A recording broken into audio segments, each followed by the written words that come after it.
Hello, Drunkduckers! This is the Drunkduck Quackcast. I'm Ocean. With me is Tanton Baines. Hello! Hello! Hello!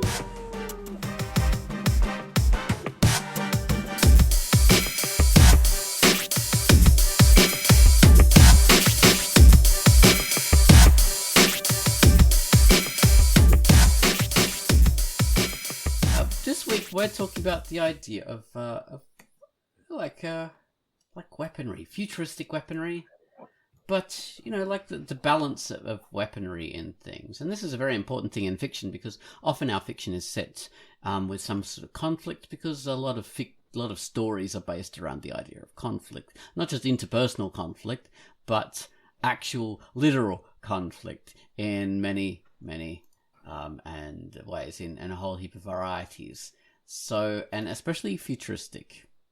So that's what we're going to be talking about, like weaponry and this kind of stuff, and how it often balances out, the ultimate weapons and things like that. But before we get into that, got to bring up the featured comic. Quackcast gave us a feature, which was Alfie's World. Tell us about Alfie's World, Quack. Hello, this is Quackcast, and the feature I've selected for this week is Alfie's World by Reality Jockey, and it is rated M for mature. Alfred Silver Buzzbutt Hordak Meowgie, a crown-wearing feline known as Alfie, lives in the apartment with two human roommates, Cat and Luke. Cat is a collector of rare odds and ends, such as Count Rugen poster from The Princess Bride to Sean Connery's original hairpiece from James Bond, whereas Luke's main concern is centered around making the monthly rent. The traveler, known to Alfie as a long-awaited Sky Friend, makes a landing following a disastrous bout involving laser pointers. The asbestos-eating traveler announces, "I come in peace," while looking dapper in Sean Connery's hairpiece. The comic is fully colored and made up of lengthy layouts. Each comic strip has a fun fact blurb at the bottom of the page that introduces a historical lesson related to the comic dialogue. Find out if Luke, Cat, and Alfie will take the traveler to their leader and read Alfie's World by Reality Jockey, rated M. That was Quai telling us about Alfie's World. Thanks for that, Quai. Okay, so now featured music by Gunwallace. Gunwallace was a little bit too busy this week again, so I picked another special, the best of Gunwallace, and the one I picked this week was Kitty Kitty Bang Bang, multi-layered Chinese video game war anthem with a modern twist. That's how I'd describe this complex little piece. It's the final boss battle. You've got no lives to spare. You're down to your last power-up, and time is running out. Take it away, Gunwallace, with your theme to Kitty Kitty Bang Bang.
And that was the feature by Gunwallace, a lovely little track.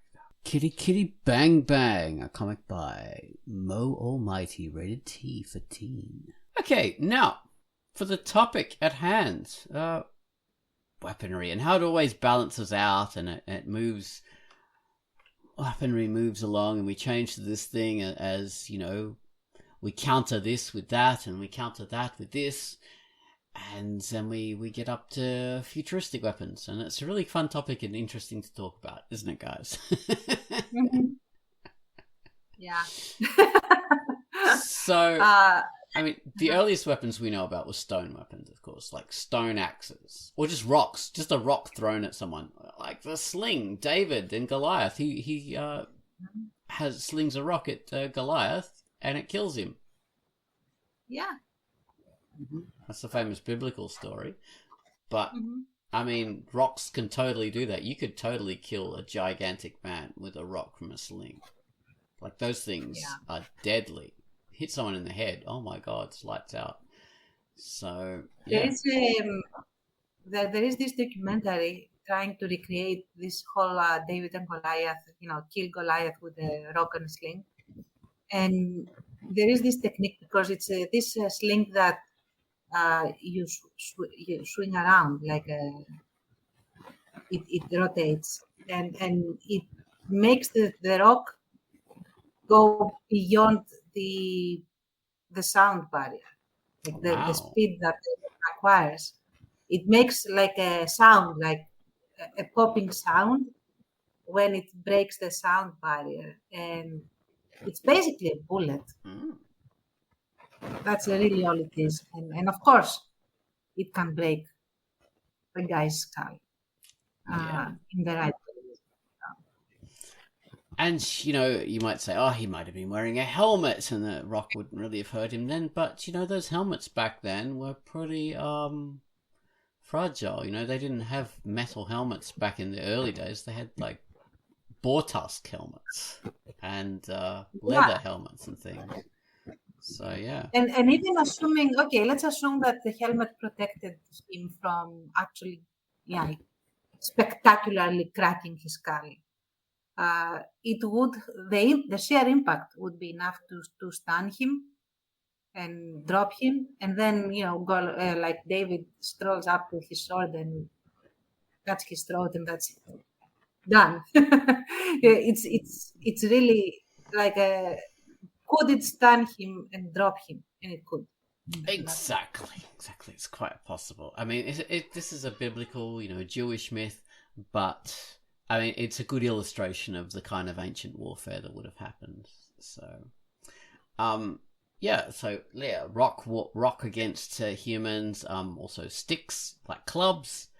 That was a early weapon. Spears, sharpened sticks. Yeah. Let's see. Throwing weapons as well, like Australian Aboriginals would use boomerangs, things. But I mean, that's just not limited to them. Everybody had like throwing sticks. Like, that's very easy technology that the culture would have come up with. Not necessarily returning to you, but you don't need it to return to you. You just need it to hit the person you're aiming at. You need to go in the other guy. Exactly. Oh my god. It's deadly. Catching a boomerang that's flying back at you, oh my god. If you don't know how to do it and it's a big wooden one, that frickin' hurts. Oh man. Don't do it. Unless you know what you're doing. It's dangerous. So the boomerang, like, out of curiosity, assuming that you are don't know what you're doing and you toss a boomerang, will it return to you? Yeah, well, it's pretty easy. I like it. You have to throw it vertically. You don't throw it horizontally like they do in a lot of things. You throw it vertically and it goes through the air, and if you're lucky, it'll come and spin back and return to you. And if you're unlucky, it'll hit you in the face. So it's not a good idea. I guess it happens super fast anyway. Yeah, it's pretty fast. I think they're meant to. The idea is you're meant to hunt birds with them, and that would be pretty effective. And then you get the boomerang back. You don't have to make a new one, so you win. And they go really high. And, they're a very clever design. I've only gotten to throw them a couple times because then it's so far away. I have to go try and find it. But hearing this story, you're telling. Yeah. I'm probably lucky. You want to get a spinning boomerang in the face. It's scary, yeah. Unless you got a big plastic one, it's. And even then, yes. Well, they're not safe. They can really mess you up. Yeah. So, what a design, because it's basically a bent piece of wood. really. Yeah, a wings kind of shape. They're very clever. Yeah. But yeah, that's kind of early weaponry, and then we have like things to counter that, which would have been armor, in very simple fashions, like wooden armor, like wicker, leather, and then you move up slowly to metallic kind Bone. of armor. Oh, bone, yes, bone, very much so. Like the boar's tusks sort of thing, and bones, which is fantastic. And of course, many layers of that, because if you have like leather and then wood and then bone over the wood, it's like 3 layers of protection, and it can be quite effective. And a bone sewn to fabric. So you've got a brigandine made out of bone. That's very, very, very effective. So yeah, and these things are always counted, like we're saying. So when someone's got really fantastic bone and wood and leather, then you need something to get through that, and your sharp and wooden sticks and stone axes aren't going to be effective anymore. So you move up to metal. And then the Egyptians were very successful, and ancient Mesopotamian people and Assyrians and all sorts of things with their bronze weapons. And bronze was suddenly the new thing. And bronze was fantastic, and everyone used bronze. I mean, the Egyptians had these special kind of like sickle sort of sword things. I can't remember what they're called, but they were fantastic. And everyone had these great weapons. The Greeks had these kopis and other kinds of weapons, long straight swords, and like almost like they look like rapiers almost, and leaf-shaped blades, and everyone copied the Greeks. You had a falcata, which is the kind of Iberian Celtic form of kopis, and that's like a kukri, which is a forward bent blade, but it's much heavier and bigger with a handguard, and those are that's just awesome. And so then you have the leaf-shaped swords, which come from Greece, and the Celts copy that, I would imagine. But everyone's got these leaf-shaped blades, and the idea. Well, it's not like that hard to make a blade that also looks kind of like a leaf, I guess, because you can see the design in nature. Well, the kind of thing behind that is, so you have you have a long sword basically, but being a leaf means you have a lot more weight in the front part of it. So it's very forward weighted, which means it's kind of axe-like. And it means it can be thicker at the front part. And bronze is awesome material to have, but it's not that hard. It can bend. But if you've got a lot more material in the front part of your sword, it means you can have a thick edge, so it makes it less likely to bend and means your edge will last for longer. So there's a good bit of science behind that. That's why they made those falcatas and coppices, because they're forward weighted. So that's like a one-edged kind of leaf blade. So just made for chopping. Whereas the leaf blades also, you could use it for stabbing people as well. So cut and thrust swords. But yeah, so there was that technology, and then they had to have bronze armor But bronze was still quite expensive, so not everyone had bronze armor. That was a kind of a very rare thing. Mostly people would have like linen and leather and other stuff. In the Iliad, the whole the armor of all the top tier warriors was a super big thing, which is why everyone looted everybody else if they beat them. And you have like Achilles' armor is a game changer basically, and of course it has to be coupled with skill, which is why when Patroclus wears it to pretend to be Achilles, Hector can beat him and kills him because he finds the weak point.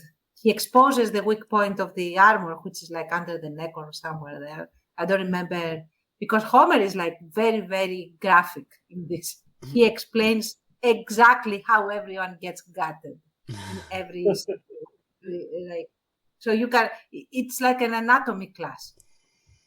So he does explain how Patroclus lost even with the super defense weapon, which was, and I guess, and also assault weapon, because he actually had the sword and spear and all the stuff that Achilles used. And so Hector totally scrags him and takes his armor. Yeah. So now, yeah, and so Hector now has this super armor, and he is a skilled guy. So now he has the game-changing weapon, and the Trojans start winning. And then, of course, Achilles learns that he lost his closest friend and possibly lover, and he goes running to his mom, because as you do, I guess, and asks her to ask Hephaestus, who is the forger god, the god of fire and forger god, to make him a better armor than the one he had. And Hephaestus is a nerd, so he says, "Oh, of course." And we have this this entire chapter where it's just Hephaestus geeking out and making like this super armor for Achilles. And it is described shining like the sun. So it probably had gold plating on it. Yeah, probably.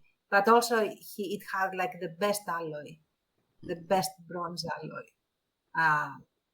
And of course, then you have the gearing up montage where Achilles wears the whole thing and becomes like this god of war, basically. And yeah, Hector stands no chance, even with the other super weapon, because Achilles' new super weapon is better. Yeah. So you one up them by a better weapon. And we know what that armor would have probably looked like now, because we have examples of it. And I think recently they had soldiers from the Greek army wearing that sort of armor to see if it would actually work. And it did, because they discovered some armor and they thought, oh, maybe this was just ceremonial, as they always do, these bloody archaeologists. And they worked out that, no, actually, this could actually be worn, and very easily people would use it. Yeah. And the thing is, there is this theory, and again, I don't claim that this is correct, but it is discussed that while most of the Achaeans and the Trojans had the very iconic Mycenaean era bone and bronze armor, the ones described that Achilles wore is probably like a click more advanced, and it is an anachronism put in by Homer, like of a more advanced armor that would give you a huge advantage. Over the classic one, because it doesn't have any bone on it, as the way it is described. It is like total metal plate everywhere. Like he's basically a cataphract in a sense. Is described. So. Well, yeah. So this is So this is a kind of literature, obviously, and then we're doing the one up in that, which is what you do. But so that armor was very much from that early kind of era. But say later on in classical Greece, they don't use that armor anymore. They use way less armor. They might have a bronze, cuirass and backplate. They might have that, but that's actually not that common. People might have like leather or like linen. They're not sure. They call it a linothorax, I think. I don't know if that's an original term or whether that's a more modern term, but that's what we call it. I'm not sure about the term. I'm not that sure about the terminology, because I never focused that much on the weaponry. But yeah, the idea is that the way they were made up to fight was different from the Mycenaean era, where it was basically duels. People paired off and fought it out, and then they found someone else to pair off and fight. Like it was like mini duels in this huge battle going on. Whereas in the classical era, it was army warfare. They had formations. Organized formations where they needed to create like this unified front of shields more than actually have. You didn't need to be a tank. You had to be part of the tank that you were creating. Exactly. So, but that other talk that actually talks about another game changer, which is the use of very big shields, which, as you say, they work best in a team, but you really couldn't fight that well on your own just with a big shield, because that would encumber you and people would get around you. But having a lot of other people with shields means you can protect your mates and they can protect you while you're doing the fighting. So exactly. Yeah, it's a good group thing. So there we are. That's another one-up thing, and the armor becomes less, and things change. And the spears become longer because you use the shield the way you described to protect yourself and your mates, mostly your mates, and you have this big spear where you go stabby, stabby, stabby, stabby, stabby, stabby, or throw it at someone. Yeah, or throw. And it's basically an ancient tank, if you think about it. They move together as a unit, and they have long spears, and good luck getting to them. So that's why they don't need as much armor. Yeah, I mean, the classical Greek thing that they were able to beat everyone with was the phalanx, which is a kind of a pointed front where you go through and you blast through the enemy's defenses, and you cut through them and you hit everybody on both sides. So that was awesome, and that worked until the Romans came along, and then they started to be the new people on top of their clever formations and things. But they okay. Yeah. No, I was going to say, I was thinking about the movie 300, which I like. It is a guilty pleasure, although it is terrible in every way if you want to look at it from a historical... Like, it has some historical elements that have been preserved, and everything else is a fever dream. Yeah, their abs armor them. Their bare abs there. That's all the armor they need. Oh my God.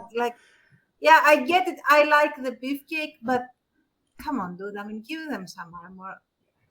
They can be hot in armor as well,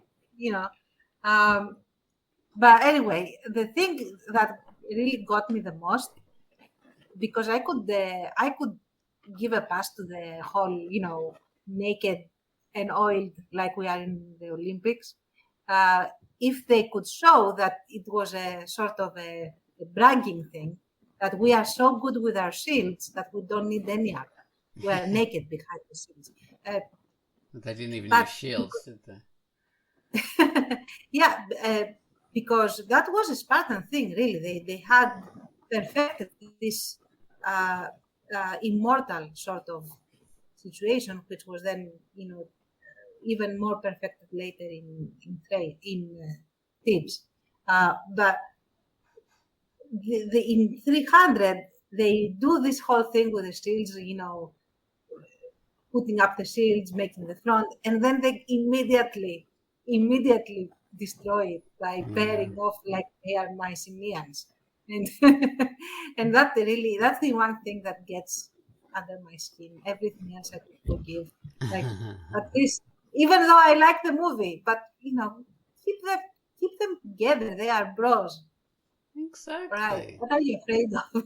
All right. So in our ongoing evolution of weaponry, then we have, of course, the Iron Age, which a lot of people don't realize that. I mean, the misconception is that iron took over because it was a better material. But I mean, we've looked at that again, and now we realize that's not actually true. It was because because the empires were kind of like, the political changes were happening in that part of the world, and no longer could you get the bronze made anymore. It was too hard to get the bronze made because it involved established trade routes to get tin and copper in order to make that kind of stuff. So people were like stuck recycling old bronze, which you can do really easily. You can really easily melt down old statues and, rebar from buildings and all this kind of stuff to make new bronze equipment, but you're going to run out eventually.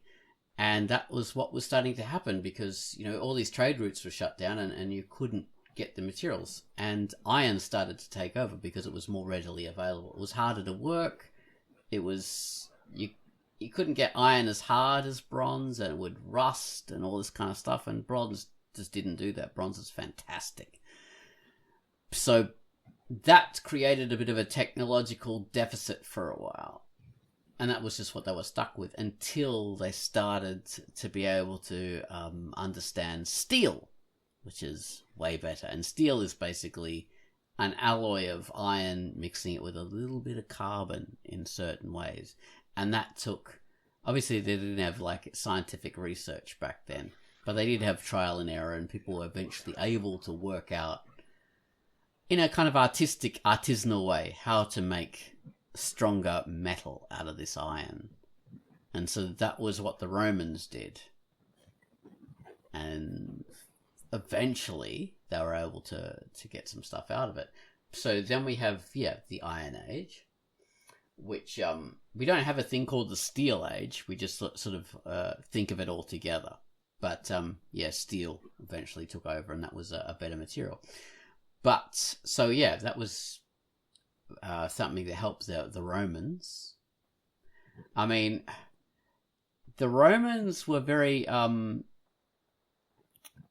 powerful. Not because of the steel, not because of the iron, not because of the weapons they used. They were very powerful because of the culture and the civilization they had, and the continuity of that, and the way they were able to build on their own technology, and the way they were able to have trade routes and manufacturing and technology and all this kind of stuff. And it was able to keep on going and keep on rolling across like hundreds and hundreds of years. How long did the Roman Empire last for? That was like a hell of a long time.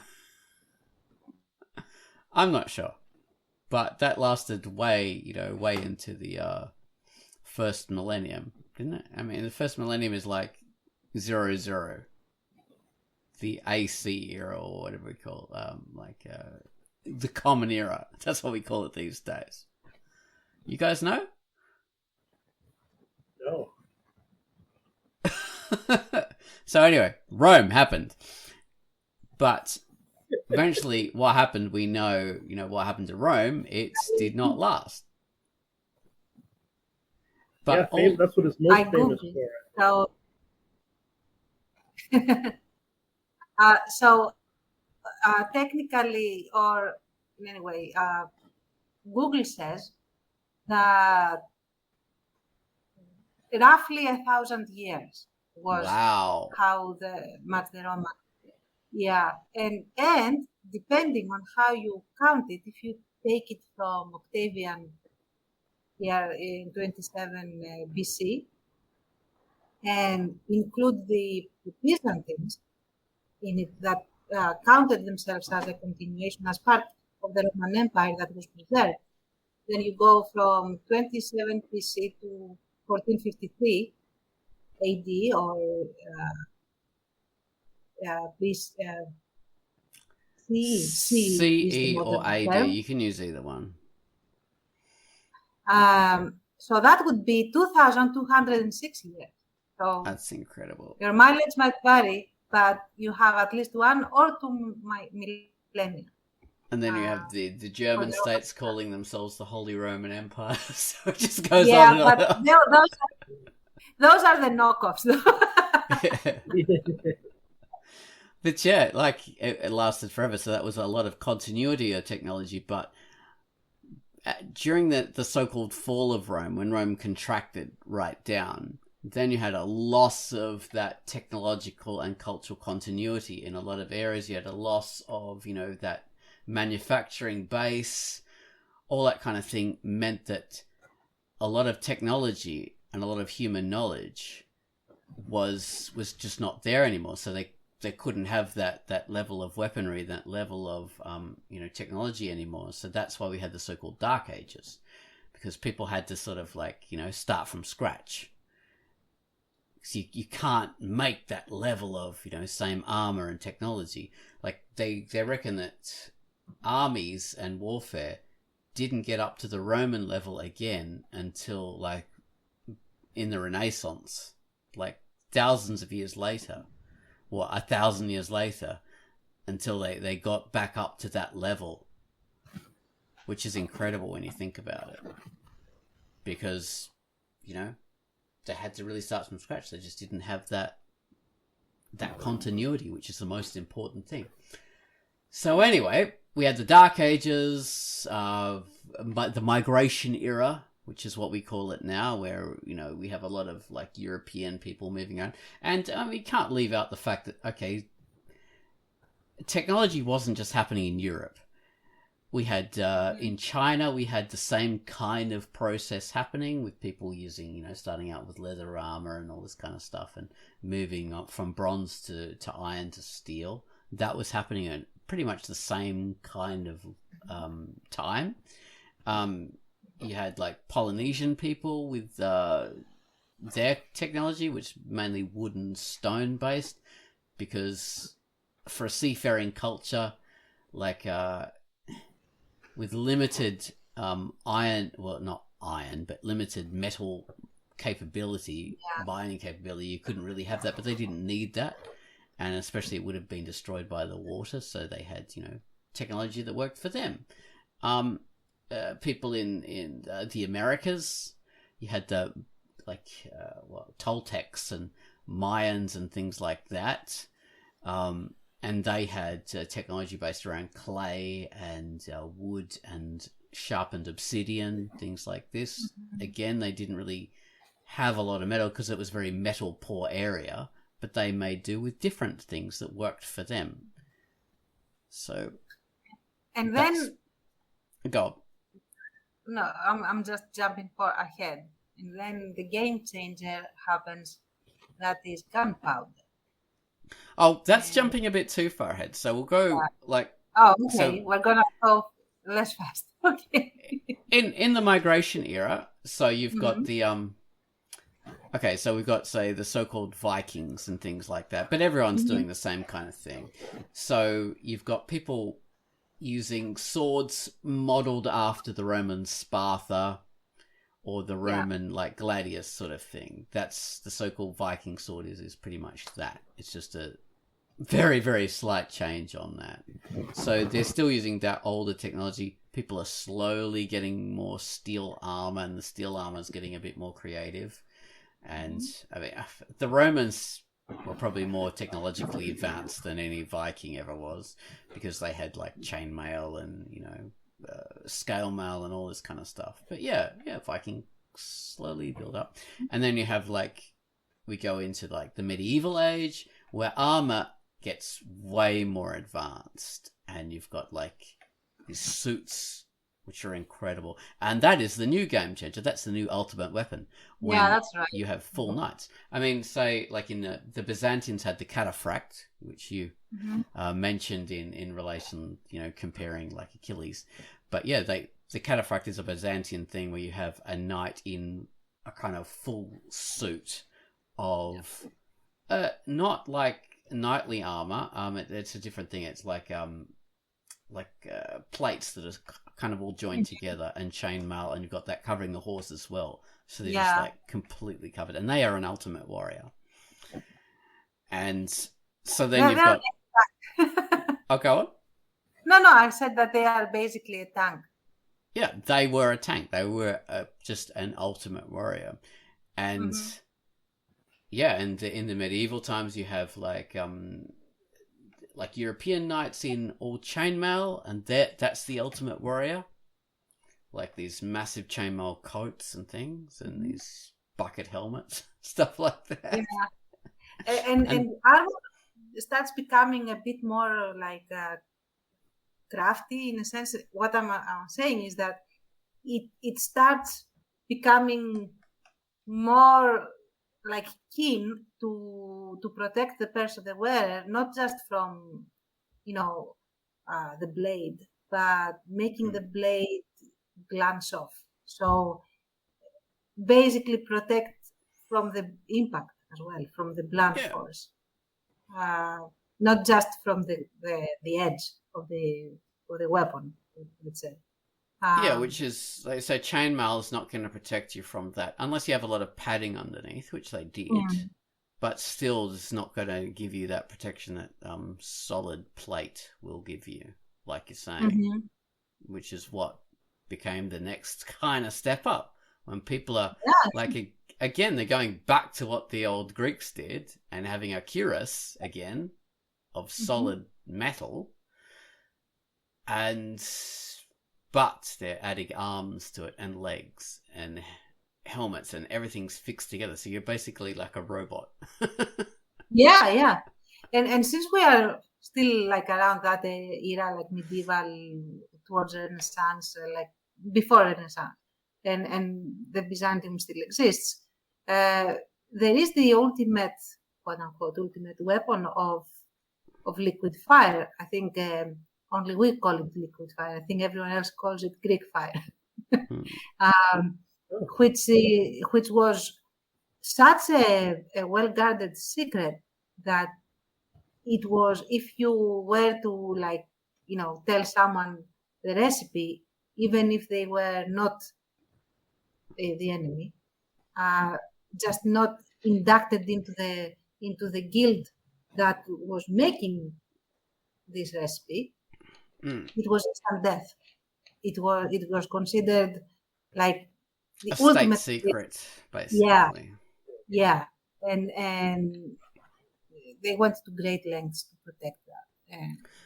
Well, yeah, and that we have I think there's documented it was meant to exist even in classical Greece. Not I think so. On and off. Not really. At least not the way it is described in Byzantine warfare. This thing that, at least as far as I recall, because it wasn't just, it was this creepy thing that would travel on water and reach the other ship and set it on fire, even if like the flamethrowers, let's say, missed, they would land on the water, because this was for naval warfare more than anything. And float over to the ship and set it on fire. Fire floating on water. Like imagine looking at that thing creeping towards you and not being able to put it out either. Yeah, so you're right. 672 AD. They even have there's a flamethrower in the Greek War Museum in Athens. This is so cool. I don't think it's original. I'm pretty sure.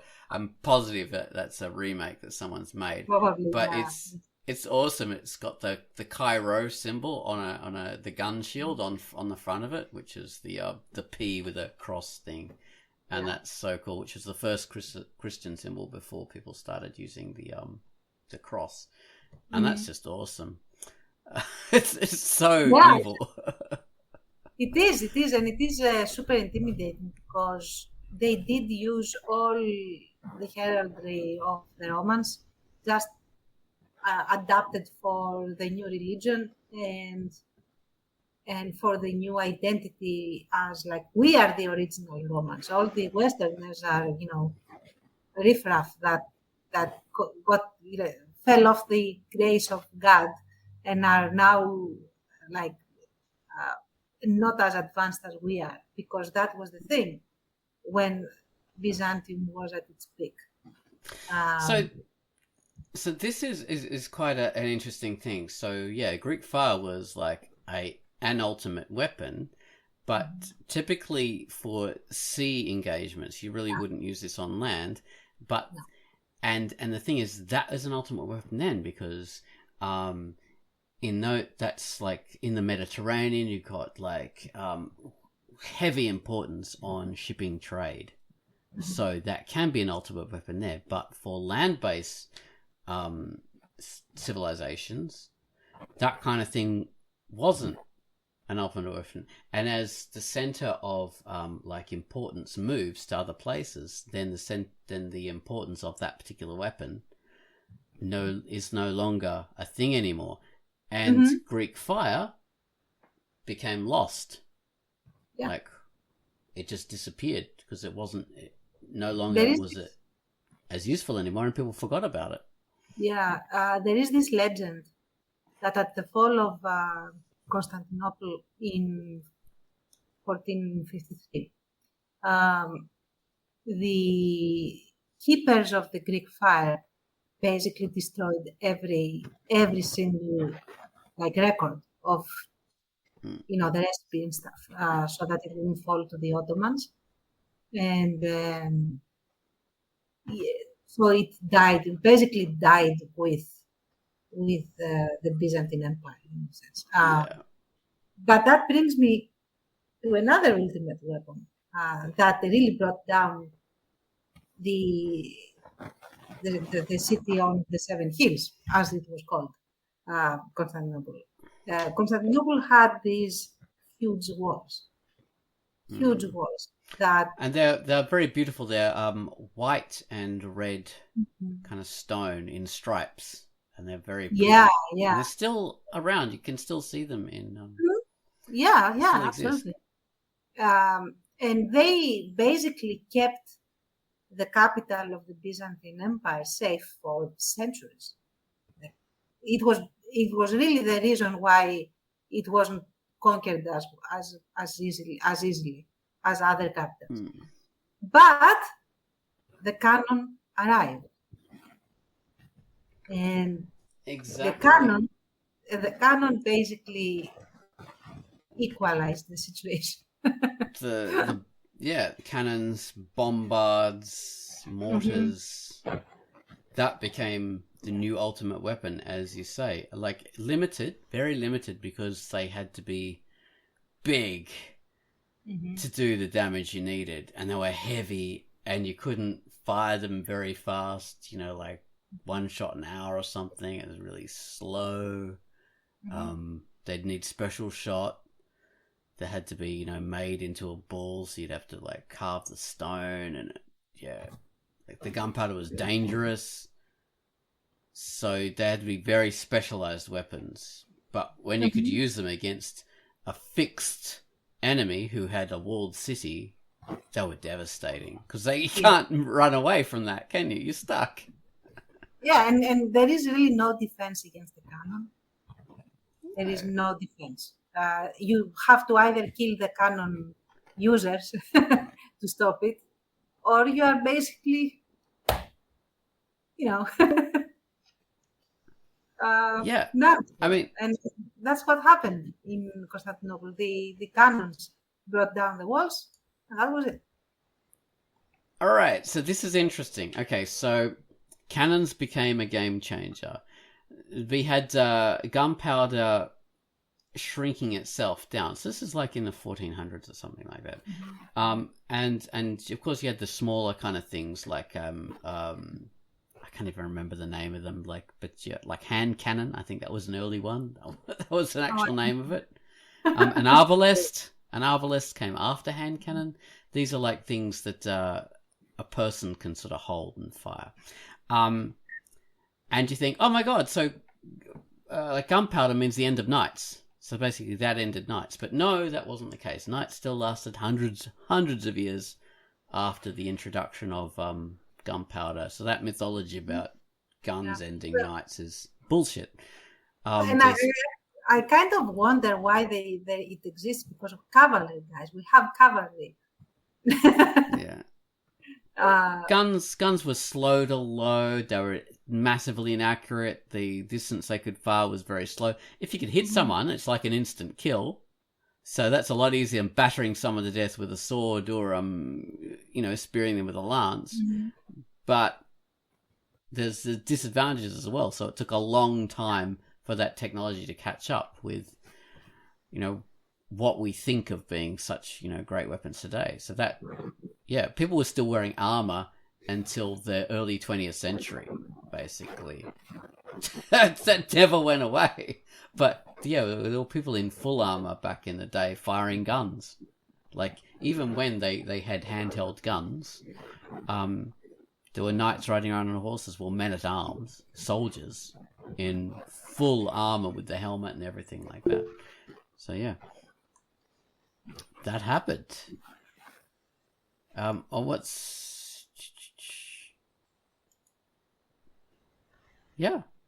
Basically, like, swords and guns were a thing for a long time because guns just were not reliable. So we have, though, the next ultimate weapon actually became the ship again, because a lot of these European powers were starting to colonize everywhere, and ships became their main kind of weapon of doing that. And of course you had the Spanish taking over the Americas. That was the big frickin' thing that happened. And then you had the rise of Great Britain, and you had the their fleets going out and being sanctioned piracy and all that kind of stuff. So you had the rise of the naval power as a main force, and that culminating many like hundreds of years later in the Battle of Trafalgar, and then the ships are the ultimate force. And but still, like, even though ships became an ultimate force, gunpowder was still it still had a huge kind of footprint, and not like guns, like handheld guns still were not that powerful. Like, you had to be in a volley to actually make a gun be a good weapon. Like, that meant you had hundreds of troops in a line firing bullets to hopefully hit people, because you couldn't really aim with them very well. I mean, rifles were around, but they weren't very useful because they were really slow to use and difficult. You had to have a lot of training to use them. Whereas a musket, you could just, these are muzzle loading things, so they're slow, they're dangerous. So, but on land, where the technology was, where the high technology was artillery. So with muskets, you had to have a number of rows, so people would be loading, people would be firing, while people are sort of priming guns and all that kind of thing. But artillery was where the high technology was, and that was where you had the nerds in the army. That's where they would work. Napoleon, the famous emperor, conqueror, who had an age named after him, started out as an artilleryman. That's what he started out as. That was where the high technology was, up into the 19th century. So, yeah. I thought you were going to say Napoleon, famous nerd. Napoleon, famous nerd. Yeah, Napoleon Dynamite. We all know him. The frizzy hair, the glasses. That was basically him. But yeah, I mean that's where he started out in the nerdy branch of land warfare. That was where the ultimate weapon was, and in sea the main weapon was the ship. But the British soon overtook the French, and they had their ships. They got better and better and better until in the 20th century you had the battleship, and the battleship was the ultimate weapon. You had masses of high technology going to the battleship. You had mechanical computers. You had every freaking thing. People spent you had so much of the GDP of nations going into making battleships that it was bankrupting them, and they needed treaties to limit the battleship production in order to stop people going bankrupt. You actually had that. Nobody realizes that these days, but that happened back then. They had to have a treaty to stop people bankrupting themselves by competing with battleships, and everyone had them. That was a massive thing. And then the first tanks arrived. Oh, in the First World War, yeah. Yeah. Which was land battleships. That's what they were called. Exactly. Because they had naval people making them, and naval technology, because there was no such thing as a land-based turret on a vehicle. You didn't have the technology, you didn't have the expertise in infantry or artillery warfare. You had to have naval people doing that.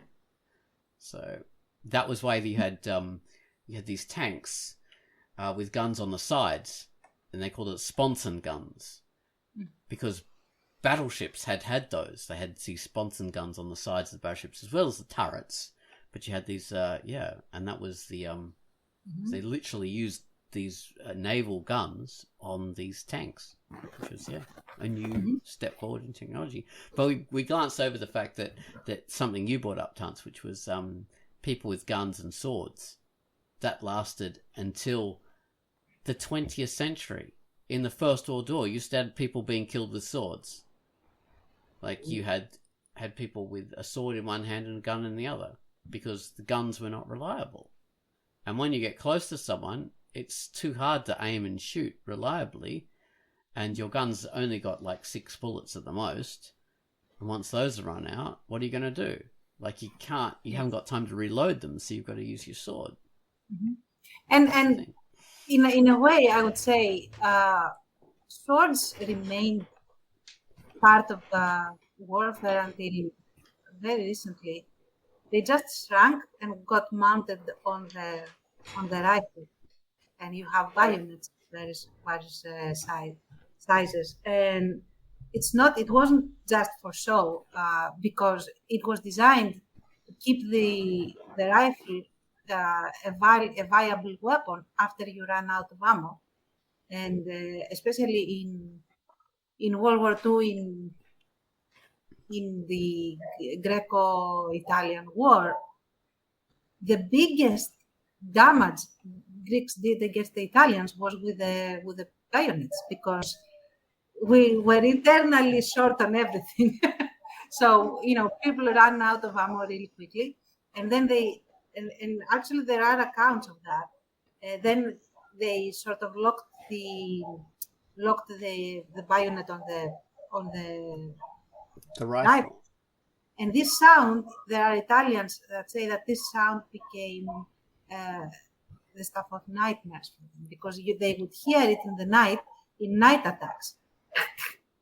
And then it began very quietly, and it was basically a battle with knives on sticks.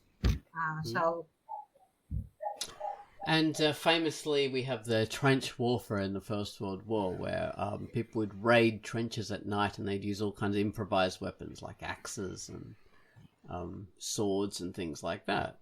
Because in that close quarters warfare, it was too tricky and to use. They couldn't use the rifle was their main weapon. People didn't have pistols.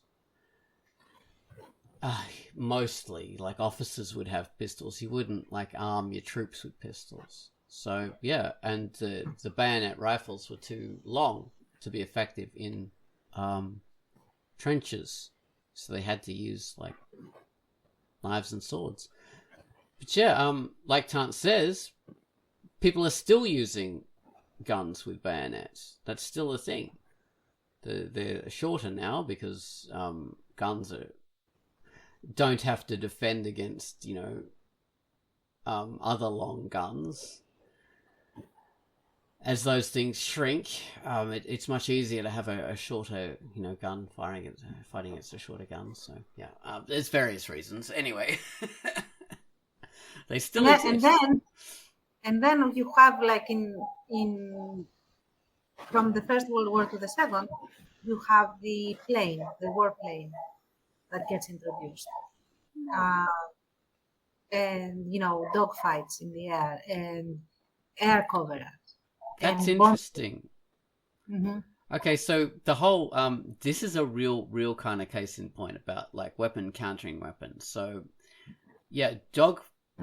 okay, so aeroplanes became a big thing. Firstly, they were using them for just reconnaissance. They didn't even know how to arm an aeroplane. then they worked out, oh, we can like drop darts on people, like spikes and stuff. And then they graduated to bombs. And then they worked out how to put guns on airplanes. Initially, you'd have a guy in the back with a gun on a turret, and then finally they worked out how to put guns on the front of airplanes. But the thing was, okay, so that guy's got a gun, and he can shoot us from an airplane. We've got to defend ourselves. What do we do? Well, we could sort of do anti-aircraft weaponry on the ground, but the best way is to arm our airplanes and have our airplanes fight. So basically, the airplanes are useless because they're just fighting each other. So, like, the purpose of these airplanes is to have, like, this game changer. You can go and shoot the enemy troops, and you can just go and get anywhere. But the airplanes are countered by other airplanes, and still today, that's what we have. I mean, airplanes are most useful when they're not constrained by other airplanes, but that's called air dominance or air superiority. But you can't achieve air superiority until you've knocked out everyone into other airplanes. The airplanes are just stuck fighting each other, which is crazy.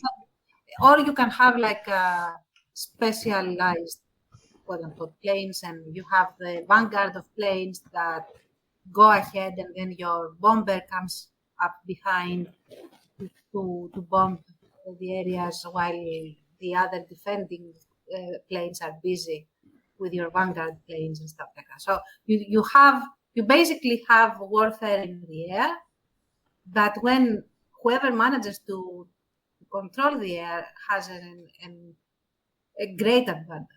It's almost insurmountable.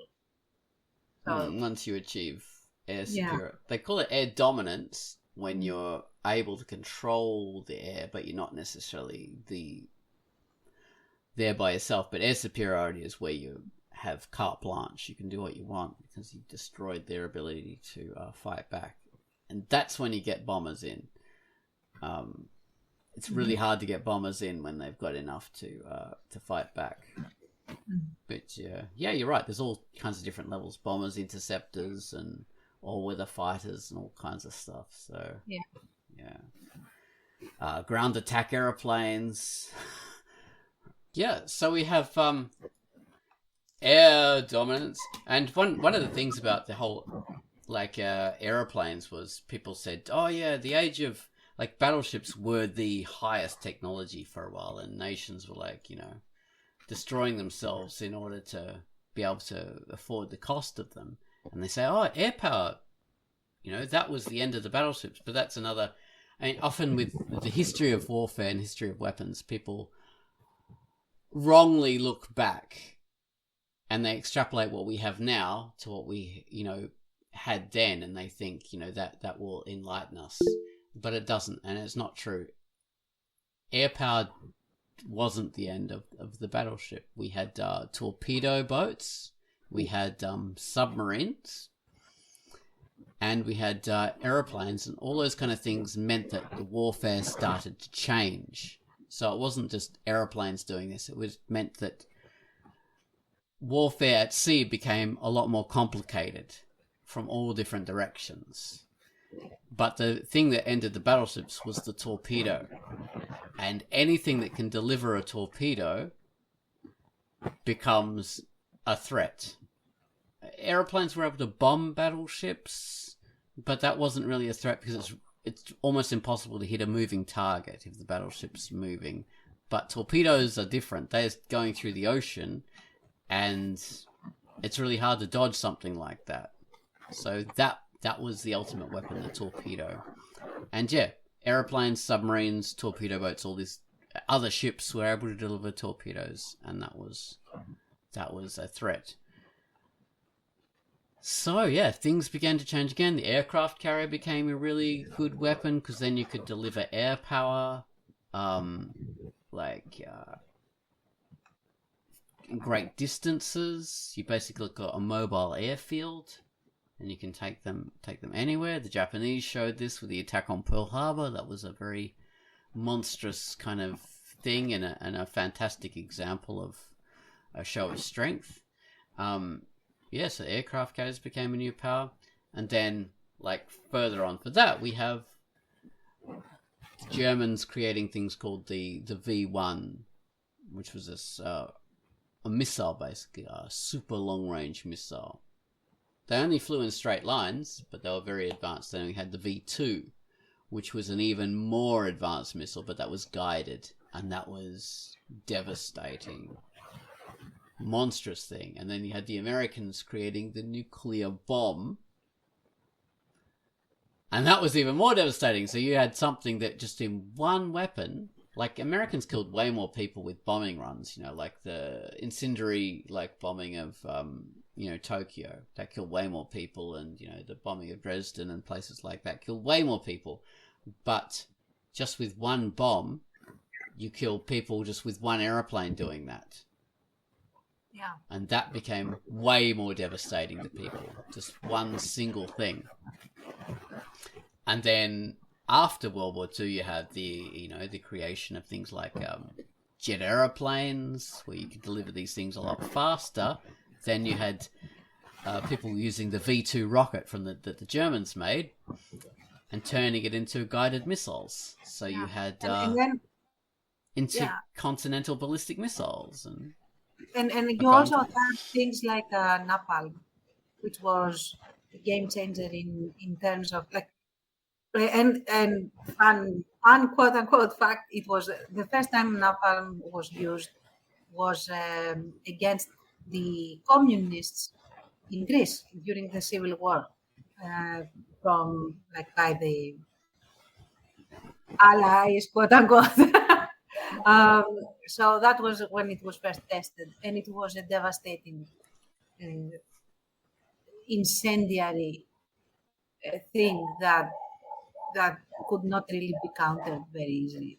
And then, of course, it was used a lot in Vietnam and stuff. So there's that. And we glanced over... Oh, go on. Oh, yeah, go. And we glanced over chemical weapons. Yeah. Which are similar to napalm, but different. Mm-hmm. Yeah. Very area effect weapons, basically. Yeah. And we have bio-warfare as well, which...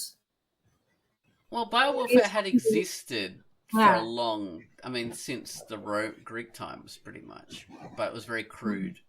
And we've never really been able to perfect bio-warfare. It's scary, but it's never been perfected. People say, "Oh, COVID," but that wasn't bio-warfare. There's possibility, but it would be so... You can't really stop it affecting your own people. That's the problem. Yeah. It's very tricky. But yeah, it is not very spectacular. Like in bio-warfare, you want something that also undermines morale by, creating something that is very devastating and immediate, almost, very quick. So. Yeah, bio-warfare is a tricky thing. I'm glad we don't have it. It's more of a thing in fiction than reality. Mm-hmm. So then we had the missile technology, which just advanced and advanced and advanced, and of course now we're getting towards the end of the Quackcast, but I think drones are the new big thing. We've got a lot of other stuff like helicopters, attack helicopters, and lasers and things like that. But drones are the next big thing, basically. Mm-hmm. And there's a bunch of speculation about where we go from here. And autonomous weapons, which are... Drones could be autonomous, but so you could have a swarm of them. You could have ground-based ones. You have submarine ones. You have missiles working as autonomous things. And that is scary. That's sort of Skynet kind of stuff. Yeah, and the terrifying notion that they are using AI to immediately self-govern in picking targets and stuff. This is you want AI to do that? Are you sure? Yeah. We've got it in. We've already had that in a limited way for decades, actually, because ships have their close-in weapon systems, and they switch those over to autonomous control, where the radar just goes out and automatically picks out targets, and will shoot at anything that it thinks threatens a ship. And now you've had those weapons on tanks and things that defend against people shooting at a tank. You have a self-defense system on tanks now. You have these gun turrets that do that in military bases. You have a huge gun turret that is autonomous. You've got those all along the demilitarized zone in North and South Korea. Autonomous gun turrets. So we're already getting it, and yeah, it's here in various ways. It's just in those places, the targets are limited. So on a ship, basically, there's not going to be a huge amount of people around the ship when those things are armed. In the demilitarized zone in North-South Korea, there's not going to be a huge amount of people in that area. So normally, there's not going to be a huge bunch of fatalities. Around these military bases, basically, there's not going to be people coming in, and those guns are pointing up at the sky anyway. The Iron Dome in Israel, that's an autonomous system, so that automatically shoots at incoming fire. So we've already got AI, but it's not directed at specifically at humans just yet. So yeah, it's an interesting topic, and it will be interesting to go into. I don't know. I'd like to take this further, but we'll see how we go, because it's pretty limited though. We could like next time go like into the future as we had them, because that was a very nice like run over of or like introduction. Introduction, yeah. So yeah, I would be interested in talking more, going further. Okay, we are here. How do humans imagine the future? That would be fascinating. All the directed energy weapons and all that kind of stuff. All right, so this has been Quackcast number 712. Baines, tell us the most powerful weapon you know. The grim history of humanity. Oh. More like I would just say the Guncast. The Guncast. Oh, that's good, Tans. Thank you. Oh, you're welcome. The grim history of the Guncast. I love it. All right, bye-bye, everyone. Bye. Bye.